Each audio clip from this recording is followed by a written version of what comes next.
Buenos días, hermanos. Podemos tomar asiento.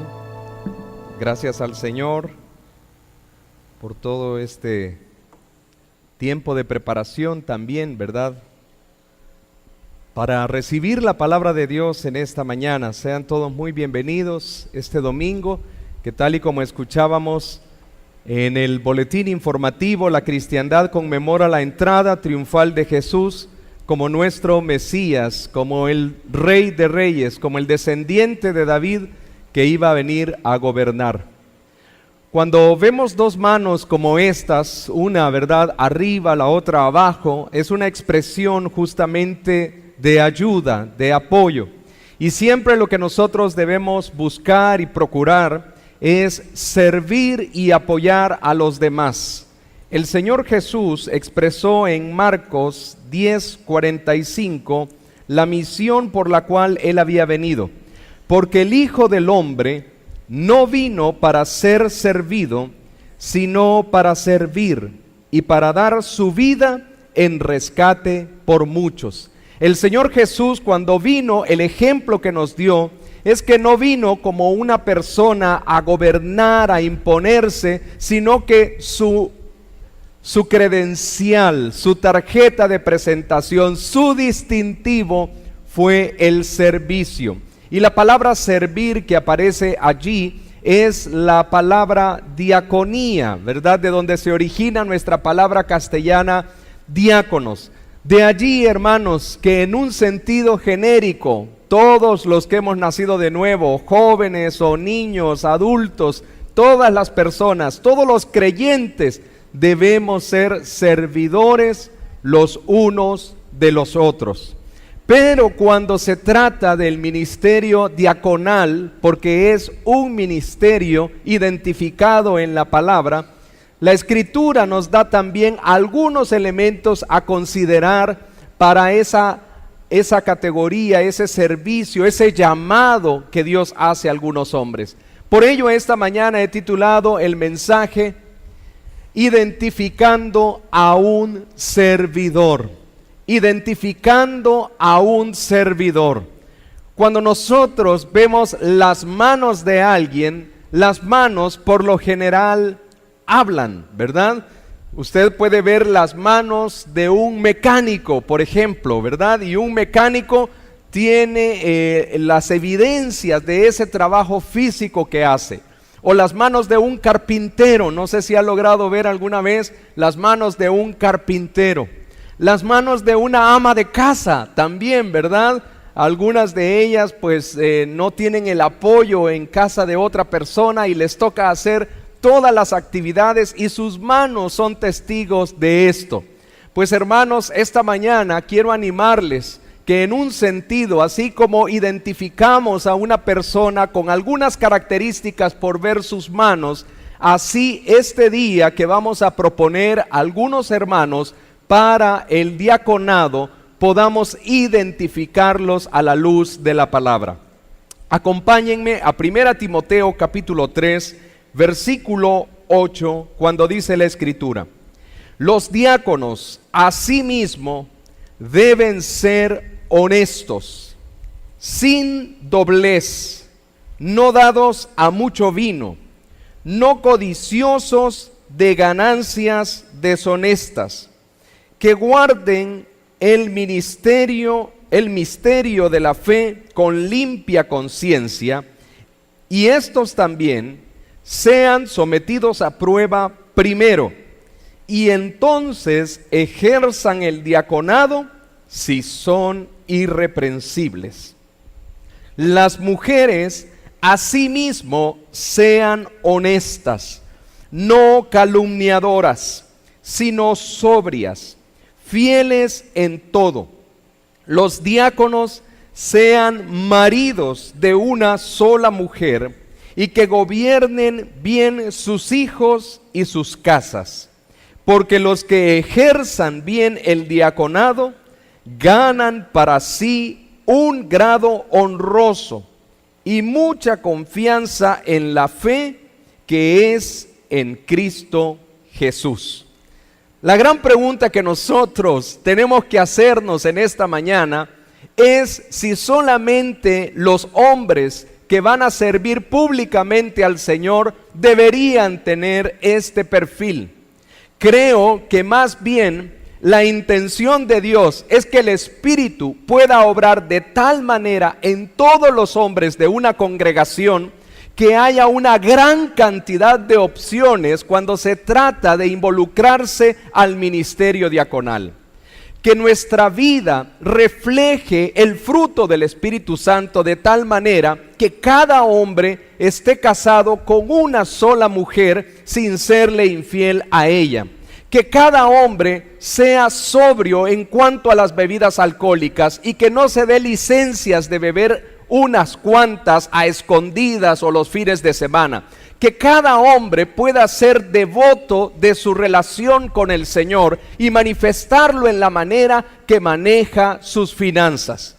Pero si esto no se diera de esta forma, entonces el apóstol Pablo escribe, guiado por el Espíritu Santo, estas características infaltables en los hombres que vayan a ostentar este ministerio diaconal. Entonces vemos nosotros en este pasaje que debemos tener los ojos espirituales abiertos. Ahora, ¿cuándo empezó este ministerio? Bueno, algunos creen que empezó en Hechos capítulo 6, cuando la iglesia estaba creciendo. Las necesidades eran tales que ya el equipo de apóstoles y todos sus colaboradores no daban abasto para las tareas. Después de Pentecostés, un buen grupo de judíos de habla griega se quedaron allí en Jerusalén y empezaron a conformar la iglesia. Y la costumbre de la iglesia en Jerusalén era atender a las viudas, que como Pablo dice, que en realidad lo son. Eran viudas mayores de 60 años, no tenían hijos que pudieran velar por ella, no había un sistema en el cual ellas se mantuvieran. A esas viudas que no tenían a nadie en la vida, el Antiguo Testamento ya daba la indicación de atenderlas y de cuidarlas.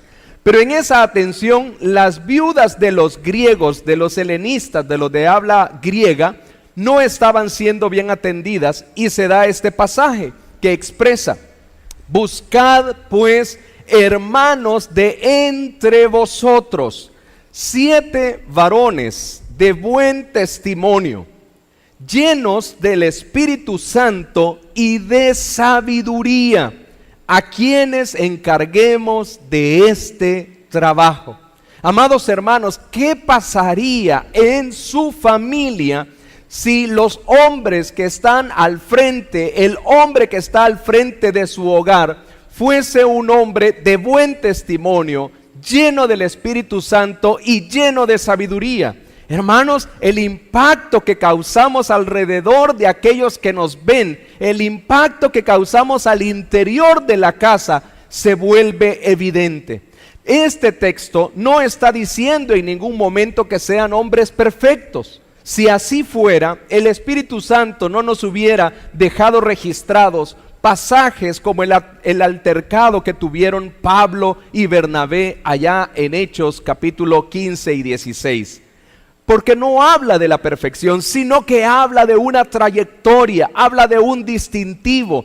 Varones de buen testimonio, varones llenos del Espíritu Santo, varones llenos de sabiduría. Y qué desafío es para nosotros como iglesia, que cada vez más desarrollemos hombres jóvenes que tengan estas características iniciales.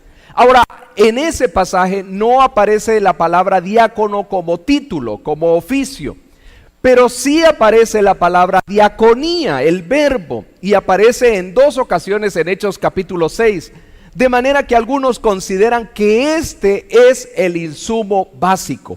Este día, cuando terminemos esta enseñanza y usted vaya a proponer a 2 varones de entre la congregación, lo mínimo que debería estar seguro en el Señor que esta persona tiene son estas 3 características: que es de buen testimonio, que está lleno del Espíritu Santo y que está lleno de sabiduría.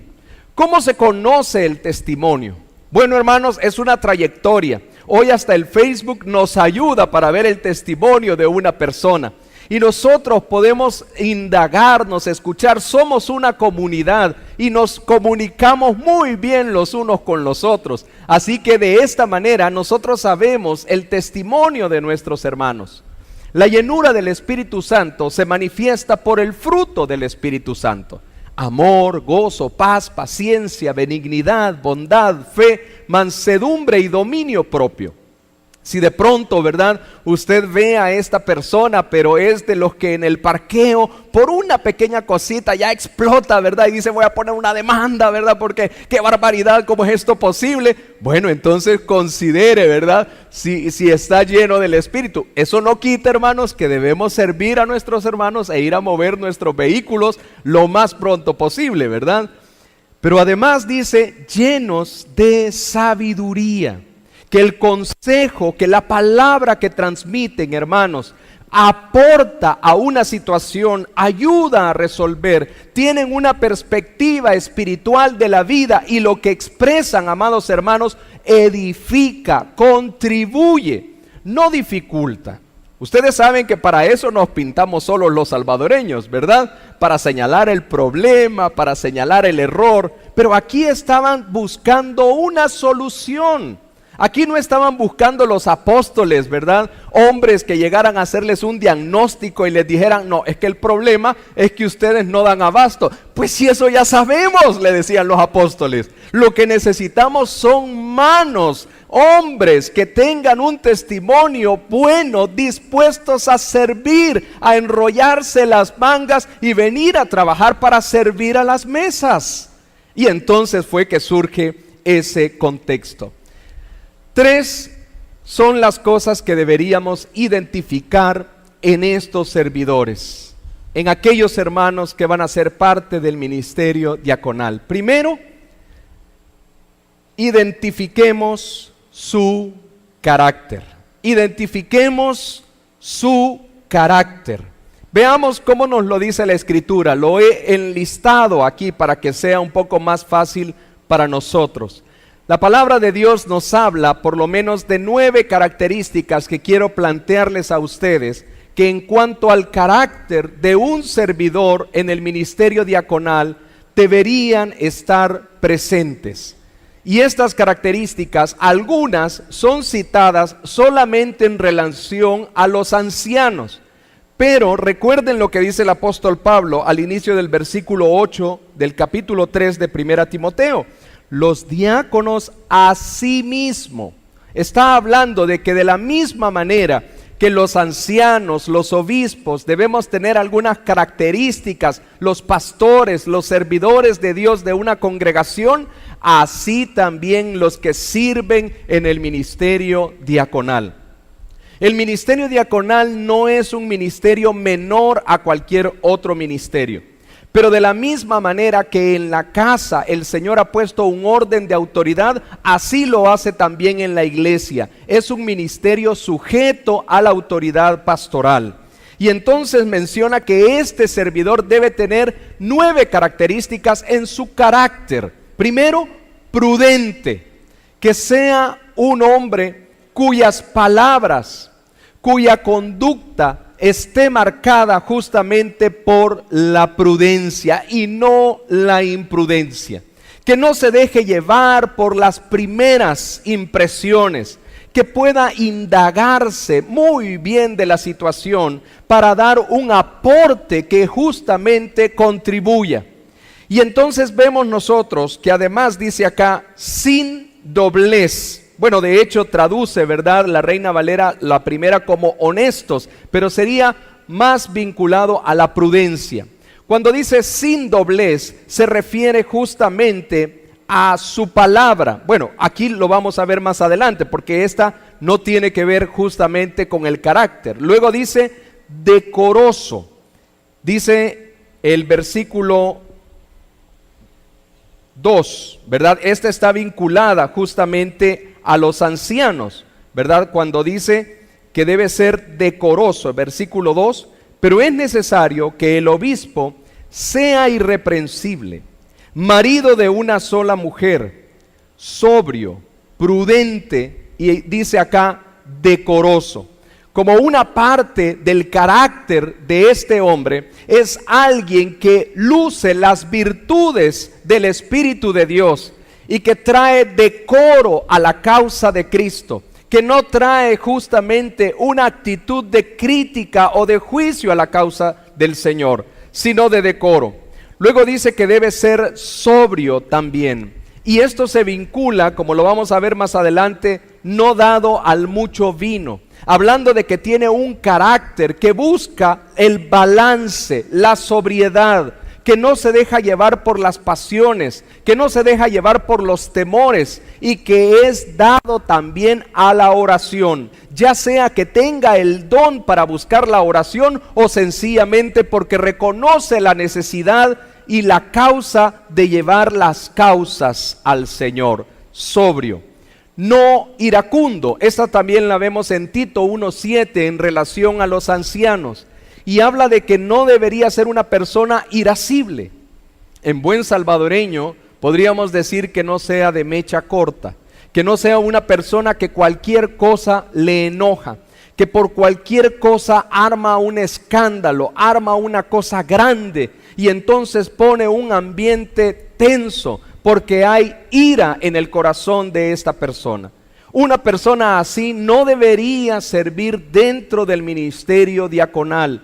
Alguien que esté iracundo va a traer rencillas, pleitos y a veces hasta divisiones dentro de un cuerpo de servidores. Por eso es importante tomar el tiempo para orar. Y como iglesia siempre buscamos previamente a estos procesos buscar el rostro de Dios para que sea Él quien nos guíe a escoger, a seleccionar los hombres que Él quiere. Pero también quiero retomar esta característica cuando dice no soberbio. La palabra de Dios dice que a todos en la iglesia deberíamos ser no altivos y que debemos asociarnos con los humildes. Cuanto más aquellos que servimos a Cristo y que servimos a su iglesia. No debemos tener una actitud de altivez, de soberbia, de estar en una posición de menosprecio a los demás o de verlos de menos o no reconocer sus capacidades. Al contrario, el sentir que tiene que estar en nosotros es de consideración, de ver a los demás como superiores a nosotros mismos, de tratarlos con respeto, con calidez. Esas palabras de decir por favor, gracias, ¿verdad? Son evidencia también de ese carácter humilde que Dios puede forjar en cada uno de nosotros. La humildad no es natural en ninguno. La humildad es una virtud cristiana. De hecho, el mundo griego lo veía como una debilidad de carácter. Los que eran humildes, prácticamente el sinónimo es que algo andaba mal en la cabeza de ellos. No era una virtud. Pero para nosotros la humildad es la característica de que Cristo Jesús es nuestro Señor. El servir a los demás lo hacemos en esa actitud de humildad y lo hacemos con la disposición de corazón, tal y como lo hemos visto en nuestros hermanos que han sido el cuerpo diaconal que está por hacer una transición, algunos porque van a salir y otros porque van a continuar. Gracias a Dios, amados hermanos, cuando entre los que servimos encontramos una actitud de humildad y no hay soberbia en el corazón. Siempre que un servidor se llena de soberbia, no debemos olvidar lo que la palabra de Dios dice en Proverbios. Antes de la caída es la altivez de espíritu. Antes de la caída es la altivez de espíritu. Muchas veces podemos estar bien en nuestra casa, podemos andar bien en nuestra vida, las finanzas pueden andar bien, pero cuando dejamos que el orgullo llene nuestro corazón, en ese momento estamos tomando el camino hacia la autodestrucción. Cristo Jesús quiere que nuestro orgullo, que mi orgullo esté crucificado juntamente con Él. de manera que yo pueda decir, al igual que el apóstol Pablo, Gálatas 2:20, con Cristo estoy juntamente crucificado, y ya no vivo yo, mas vive Cristo en mí. Y lo que ahora vivo en la carne, lo vivo en la fe del Hijo de Dios, el cual me amó y se entregó a sí mismo por mí. No soberbios. Luego dice la Escritura también que debe ser amable, ¿verdad? Y ahí tenemos nosotros en el 3:3 cuando dice esta característica, sino amable. Y claro, ¿verdad? Algunos podrán decir, hermano, pero ahí está hablando de los ancianos. Sin embargo, hay entre los estudiosos de la Biblia y justamente de estos pasajes una claridad de que estas características son afines a ambos servidores. ¿Se imaginan ustedes un pastor, un anciano, ¿verdad? Un predicador que sea amable, pero que haya entre los servidores y entre los colaboradores hermanos que no sean amables en el sentido de mostrar esa gentileza, esa calidez, ese carácter de tratar a las personas, como hemos dicho, en relación a la humildad? No sería posible. Necesitamos que este servicio sea basado en el amor, no en la imposición, no en la carga, no porque tengo que cumplir, no porque voy a hacerlo a pesar de las consecuencias, sino que el amor a mis hermanos es lo que me debe mover a levantarme cada día y estar disponiendo la mesa para que ellos puedan recibir ese alimento espiritual. Pero además vemos en el 1:7 esta característica, no pendenciero. No es una persona que anda generando peleas, que está fácilmente a un paso de armar un pleito. No es pendenciero, sino que justamente por ser amable muestra una característica que es la siguiente: se vuelve apacible. Es una persona que ama la paz, es una persona que trabaja por la paz. No es una persona pacífica ni pasiva, es una persona que activamente promueve la armonía. Es alguien que trabaja para que los diferentes sectores y ministerios de una iglesia estén en armonía y se alegra cuando esto pasa. Se alegra cuando hay entendimiento y procura justamente contribuir a la paz de la comunidad a la que sirve. Y luego también dentro de su carácter habla de la autoridad, que gobierne bien su casa. Hermanos, se espera de nosotros, no que nuestras casas sean perfectas. Ustedes nos conocen, estamos aquí de muchísimos años y nosotros los conocemos. Y hemos conocido, hermanos, a cada servidor del Señor que ha pasado por esta iglesia. No estamos hablando en ningún momento de perfección. Estamos hablando, amados hermanos, que cada uno cumpla el rol, el papel que Dios espera de uno dentro de la casa. Y a los que somos padres, el Señor nos ha dado el privilegio de dirigir nuestras casas, de dirigir a nuestros hijos, de conducirlos como flechas. No siempre es fácil guiar la vida de un hijo. Algunas veces cuando ya van a la adolescencia es todavía más complejo. Pero a mí me encanta esa analogía de las flechas usada justamente en el Salmo 127. Porque así como se tensa el arco y requiere fuerza, no sé cuántos habrán tenido la experiencia de tirar con un arco verdadero. Requiere una fuerza, requiere una postura, requiere una firmeza para darle dirección a la vida de nuestros hijos. Y eso es lo que está pidiendo el Señor. Que haya un carácter tal que aprenda a decir no a algunas cosas de sus hijos, a orientar, a corregir, a amar, a animar cuando ellos es necesario animar. Porque no solo tiene una connotación negativa. Si nosotros pensamos que gobernar la casa solamente es estar ordenando, gritando, con el ceño fruncido, ese es solo un componente del gobernar y ni siquiera tenemos que hacerlo con el ceño fruncido, sino con firmeza, también con amor. cuidando que la imagen del Señor se refleje en nosotros y que podamos conducir a nuestros hijos a los caminos del Señor, pero no por obligarlos a venir a la iglesia, sino porque cuando ellos ven nuestra vida, ven que luchamos por ser transparentes y por ser genuinos en nuestra búsqueda de Dios, que gobierne bien su casa, que su palabra y su ejemplo coincidan en relación a lo que la palabra de Dios espera de él. Pero además, debemos también no solo identificar su carácter, identifiquemos, amados hermanos, su conducta. Y de la misma forma he preparado una lista de 7 elementos que vemos en este pasaje en Timoteo y también encontramos en las pastorales.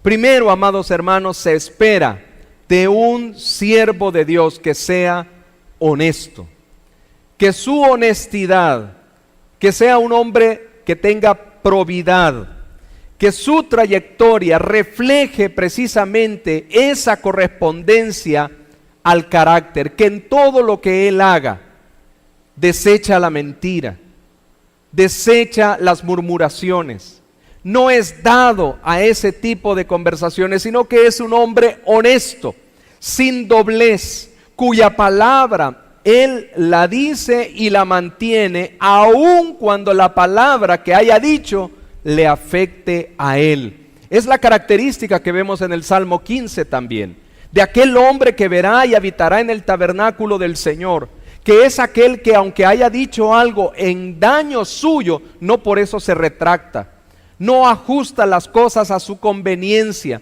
sino que es un hombre que tiene palabra, no es testarudo, que es diferente, no es necio, no es terco, sino que, amados hermanos, tiene palabra, y esa palabra se ve en los votos matrimoniales, porque para Dios tiene un gran valor cuando uno dice: sí acepto, sí quiero, estaré contigo en las buenas, en las malas, en riqueza o en pobreza. Lo que sale de nuestra boca para Dios es importante. Pues aquel hombre que sostiene su palabra y que respalda su palabra con sus acciones, ese, amados hermanos, es un servidor de Dios, de los cuales nosotros necesitamos y requerimos también en esta iglesia. No dado al mucho vino. Algunos han interpretado a conveniencia este texto y dicen: bueno, no dado al mucho vino. Y como en El Salvador una no es ninguna, ¿verdad? Entonces ahí está diciendo la Escritura: no mucho vino. Hermanos, pues en el tiempo bíblico, por lo menos se distingue que había 2 clases de vino que circundaban. Uno era el ocupado en las borracheras, que era ese vino fermentado, y otro era uno más de uso doméstico y familiar. Pues lo que se cree justamente es que está hablando de que este hombre no debe entregar el control de sus acciones a las bebidas alcohólicas. Si uno, dice Johnny Hunt en el libro de Callados, pasa varios días bebiendo y no puede pasar ese día sin tomarse una cerveza o una copa, entonces ese hombre que quizás estaba tranquilo con que no era dado al mucho vino, debería reflexionar si en realidad puede vivir sin tomar ni una sola copa.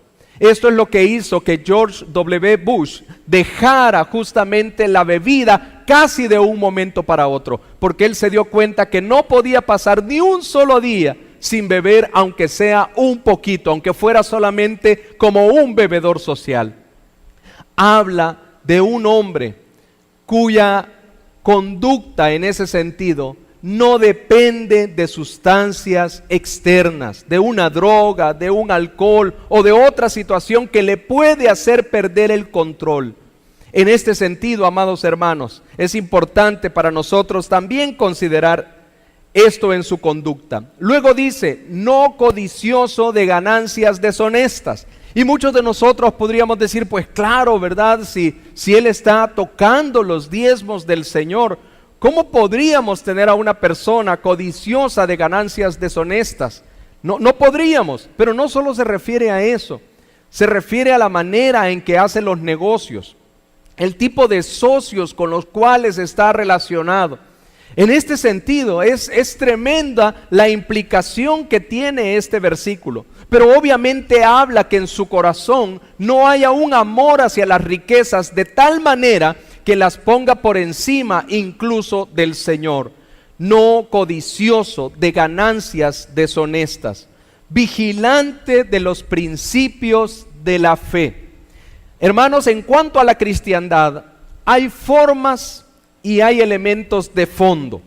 Hay principios y hay métodos. Por ejemplo, nosotros tenemos un método para celebrar la mesa del Señor, la Santa Cena, la comunión. Y nuestro método es una vez al mes, lo ponemos acá al frente, lo hacemos con los diáconos y los líderes. Ese es nuestro método. Pero hay otros métodos para celebrar la mesa del Señor. Sin embargo, muchas veces nosotros consideramos que algunas formas son principios y los defendemos a capa y espada pensando que estamos defendiendo algo sumamente importante. Claro que las formas son importantes, pero lo más importante son los principios que dan vida a esas formas. Y aquí está hablando que ellos velan por los principios de la fe, velan por la doctrina, están pendientes, cuidadosos. Y en ese sentido, hermanos, yo puedo dar gracias a Dios, porque este equipo de servidores que tenemos actualmente, ellos siempre están pendientes, compartiendo alguna preocupación, alguna inquietud, y nos la hacen llegar. Y qué bueno, hermanos, porque es parte del ministerio. Nosotros no podemos ver todo lo que pasa en una congregación. Si a veces, amados hermanos, en una pequeña casa, en nuestra familia, no nos damos cuenta de todo lo que pasa en nuestra casa, y a nosotros, ¿verdad? Queremos que una persona se dé cuenta de todo lo que pasa en una congregación. En ese sentido, ellos nos ayudan justamente a velar por estos principios de la fe, que haya amor y pasión por la oración, que haya pasión por el evangelismo, que haya, amados hermanos, esa determinación para servir a los demás, que no nos desanimemos y velar por aquellos que están desanimados, velar por los principios de la fe. Luego en sexto lugar dice irreprensible, es decir, que no tenga una situación por la cual se le pueda reprender en base a este listado que el apóstol está dando. Y finalmente, marido de una sola mujer. Dado que la Biblia reconoce algunos casos en los cuales el creyente se ha divorciado o se puede divorciar, en el caso del Señor Jesús, reconoce la situación cuando uno de los cónyuges ha sido infiel. En esa situación, entonces dice, puede separarse porque ya ha habido un quebrantamiento del pacto matrimonial, lo cual es muy doloroso. Pablo reconoce también que cuando hay una pareja que habiéndose casado, los dos eran no creyentes y con el tiempo uno de ellos procede a la fe y el otro dice, yo ya no quiero seguir contigo porque tú ya te volviste fanático, ya eres religioso, ya no quiero estar contigo. Entonces Pablo dice en 1 Corintios 7, pues sepárese este hermano. Entonces una persona divorciada, dependiendo las circunstancias bajo las cuales pasó por esta situación, puede servir al Señor. Pero el sentido básico de este texto es que debe tener una sola mujer, no solo una esposa, porque entonces alguien diría, no, si casado estoy con una, pero puede tener otras personas. No, una sola mujer está con ella y no hay otra persona, no hay infidelidad en esa relación. Esa persona puede ser la clase de servidores que requerimos. Y finalmente, identifiquemos su cónyuge también. Hay una porción acá que lejos de animar a que hayan diaconisas, en el contexto que se da, está hablando más bien de la esposa de los diáconos. Y dice básicamente 4 características. Dice que las esposas, las mujeres, sean honestas, la misma característica que los esposos, que no sean calumniadoras, es decir, que no estén levantando calumnias a otras personas. Y ustedes saben que levantar una calumnia es muy fácil, y no es que solo las mujeres sean calumniadoras, no es eso, ¿verdad? Hay hombres muy dados también, y por eso habla de que no sean con doblez, que sean sin doblez, porque hay hombres que también son sueltos de lengua. Pero en este caso, la esposa de uno de estos servidores no debería ser calumniadora. Debe tener la prudencia de cómo maneja su palabra, de cómo se expresa. En el espíritu de Santiago capítulo 3 debe ser consciente que sus palabras pueden encender un gran bosque. Ese pequeño fuego que es la lengua puede echar a perder un gran bosque. Entonces habla aquí no calumniadoras, sobrias, ¿verdad? En ese sentido, que logran mantener esa ecuanimidad necesaria al enfrentar las diferentes situaciones. Y miren esta otra característica con la que termina Pablo: fieles en todo. Fieles en todo. Se les delega una responsabilidad y son fieles en todo. Hermanos, en este sentido, el ministerio diaconal no debería ser la oportunidad para llamar a alguien que no está haciendo nada. De hecho, no ha sido así. Siempre en la historia de esta iglesia, el Señor ha llamado a hombres que han estado ya sirviéndole al Señor en diferentes áreas. Debe ser la oportunidad para que hombres probados en el servicio al Señor ahora tengan la oportunidad y el privilegio de servir en un ministerio que tiene aún mayores implicaciones. Es en ese sentido que este día, ¿verdad?, quiero también agradecer a los hermanos diáconos que ya no van a continuar en el servicio diaconal, en el servicio de este ministerio. Y ellos son, ¿verdad?, nuestro hermano Alejandro Alvarado, nuestro hermano Guillermo López y nuestro hermano Danilo Vega. En el caso de estos 3 hermanos, ellos han servido al Señor por 6 años. El ministerio diaconal es un ministerio en el cual se llama a los diferentes hermanos a servir primero por 3 años. Después de esos 3 años, ellos pueden considerar si continúan o no. Hay un periodo de oración, de consulta con la familia, y entonces se toma una decisión. En el caso de los primeros 3, ellos sirvieron durante 2 periodos y ahora están cerrando un ciclo de 6 años. Y hermanos, en su momento nosotros vamos a agradecer a las familias, pero yo quiero aprovechar, ¿verdad?, y decir gracias a mis amados hermanos. Primero a estos 3, ¿verdad?, por haber tomado el reto de servir a la iglesia y de haberlo hecho como lo hicieron, con dedicación, con excelencia, con entrega. Pero también nuestros amados hermanos Rodrigo Ponce y Gerardo Osorio, ellos, después de haber hecho este proceso, han tomado la decisión de salir después de haber cumplido un periodo en esta etapa. En el caso de hermano Gerardo, él ya había servido en años anteriores, ¿verdad? Y por motivos ministeriales, pues ambos han decidido que es el momento de dar paso a otros hermanos. Pues a estos 5 hermanos yo les digo, porque los que ejerzan bien el diaconado ganan para sí un grado honroso y mucha confianza en la fe que es en Cristo Jesús.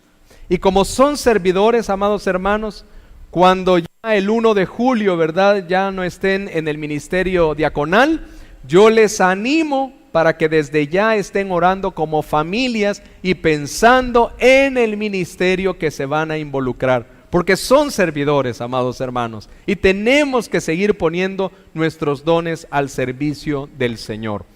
¿Quiénes son entonces los hermanos que siguen, los diáconos que continúan? Son nuestro hermano Eduardo Orantes, nuestro hermano Rodolfo Morales, nuestro hermano Jaime Reyes, que ellos tres son parte de la junta directiva, y también continúa nuestro hermano Oscar Flores y nuestro hermano Francisco Rugamas. Estos 5 hermanos, luego de haber orado, de haber conversado también con sus familias, ellos han tomado la decisión de servir al Señor un periodo más. Si el Señor no ha venido, ¿verdad?, y nos lo permite, después de esos 3 años, ellos a su vez estarán dando paso para que otros puedan servir. Así que en este proceso, este año 2019, vamos a elegir a 5 nuevos diáconos. ¿Y cuál es el proceso, verdad? ¿Cuál es nuestra forma de hacerlo? ¿Cuál es la forma que Miramonte tiene para ello? Bueno, primero hemos empezado un periodo de oración. Ahora vamos a levantar la propuesta de cada uno de ustedes. Hemos preparado un papelito, ¿verdad?, para que todos puedan llenar, y en su momento vamos a pasar para ello. Después se da un proceso de selección. Luego de tener el listado, ¿verdad? Aquí no es por votos, ¿verdad? No es por rostro, no es por nada, ¿verdad? Aquí es un periodo de selección y es un periodo espiritual, donde los pastores nos ponemos en oración para considerar los diferentes candidatos que se han propuesto. Luego entonces tenemos una votación. Ese día se les va a proponer a ustedes a 10 posibles candidatos, el doble de diáconos que necesitamos para poder elegirles. Y luego entonces, después de la votación, se hará la presentación a ustedes y finalmente la instauración, que si el Señor lo permite, a partir del mes de julio de este año, los 5 nuevos diáconos que elijamos pasarán a tomar el servicio, ¿verdad?, en funciones para lo cual el Señor los ha apartado. Así que, hermanos, tomemos en cuenta lo que la palabra de Dios nos enseña. Qué importante es para los varones de esta iglesia no solamente pensar en otros, cómo están otros en relación a este perfil, sino sobre todo dejar que el Espíritu hable a nuestro corazón y nos diga cómo estoy yo en relación a este perfil que la palabra de Dios pone. Porque, amados hermanos, yo les digo que el hombre que tiene este perfil, sin duda alguna, ¿verdad?, es un hombre que tiene satisfacción, es un hombre que tiene paz, es un hombre que enfrenta luchas, que tiene dificultades, pero que el Señor está con él. Y no hay nada más importante en esta vida, amados hermanos, que Dios esté con nosotros, que el Señor nos acompañe, que su mano esté sobre nuestra vida y sobre la vida de nuestra familia. Si su mano no está, podremos hacer una cosa, podremos hacer otra, pero no contamos con su bendición. Y yo sé que como hombres, los que somos jefes de hogar, los que somos sacerdotes de nuestra familia, anhelamos ese bienestar para nuestra familia. Así que ánimo, amados hermanos, oremos. Señor, te damos gracias esta mañana por la oportunidad de reflexionar en tu palabra y de meditar justamente en el carácter, en la conducta, en el cónyuge de aquellos servidores que queremos identificar. Hemos estado orando, Señor, durante 2 semanas y hemos estado orando algunos durante más tiempo, pidiéndote, Señor, para que tú te manifiestes también en este proceso.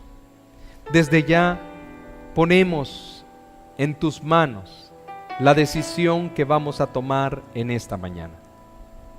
Mientras la iglesia está orando, usted me escuchó leer Marcos 10:45 al inicio de este mensaje. Ese versículo dice que el Hijo del Hombre no vino para ser servido, sino para servir y para dar su vida en rescate por muchos. La semana que se está conmemorando, la Semana Santa, recuerda justamente que Cristo Jesús vino a este mundo y vino a dar su vida. Vino a dar su vida para que cada hombre y cada mujer que crea en Él, tenga el perdón de sus pecados. Esta mañana tiene usted la oportunidad de decidir quién es Jesús para usted. Si definitivamente lo reconoce de una vez por todas como el Salvador de su vida y está dispuesto a someterse a su señorío y crecer en ese proceso, o continúa usted llevando su vida, continúas tú dirigiendo tus pasos en la dirección que quieras. Dice este texto: Él vino a dar su vida por muchos. ¿Quieres tú que el sacrificio de Jesús sea efectivo en tu vida también? Porque puede serlo esta mañana. Y para ello yo te animo que hagas una oración como esta en tu corazón y le digas algunas palabras como las que voy a expresar a continuación. Señor, esta mañana he comprendido que Jesús entró en Jerusalén, hizo esa entrada triunfal porque había venido como siervo, había venido para servir a esa generación, pero para servirme a mí también, para dar su vida en rescate por mí. Hoy lo he comprendido, hoy me queda claro, y yo quiero reconocer a Jesús como el Salvador de mi vida. Hoy comprendo que el único que puede perdonar mis pecados y librarme del castigo por ellos es Jesús. Y yo me entrego, me rindo completamente a ti en esta mañana. Te entrego el control de mi vida. Te pido que seas mi Salvador y mi Señor. Si alguno de los presentes hizo esa oración conmigo esta mañana, yo quiero pedirte a ti que si has hecho esta oración y le has entregado tu vida y tu corazón y le has dicho: yo quiero ser de esos muchos, yo quiero ser de esos que tú rescates, yo quiero ser de esos cuyos pecados son perdonados, yo te quiero pedir un favor. Si tú le has dicho esto al Señor, indícamelo levantando tu mano allí donde estás, por favor. ¿Habrá alguien esta mañana que entrega su vida al Señor y lo reconoce como su Salvador? Si has sido tú quien ha hecho esta oración, yo te animo que me lo indiques, por favor, levantando tu mano en alto allí donde estás. ¿Habrá alguien esta mañana que toma esta decisión y entrega su vida completamente a Jesús? Por última vez, si tú has tomado esta decisión, te animo que me lo indiques allí donde estás, con tus ojos cerrados, mientras todos estamos orando, levantando tu mano en alto, por favor. Padre, gracias te damos por este tiempo. Y ahora ponemos en tus manos nuestra mente, nuestro corazón, para este proceso precioso, Señor, en el cual tu iglesia se ve involucrada una vez más. Padre, que tu Espíritu Santo nos llene, nos dirija y aparte a aquellos hombres que tú has llamado para este ministerio. Te lo suplicamos en el nombre precioso de Jesús. Amén y amén.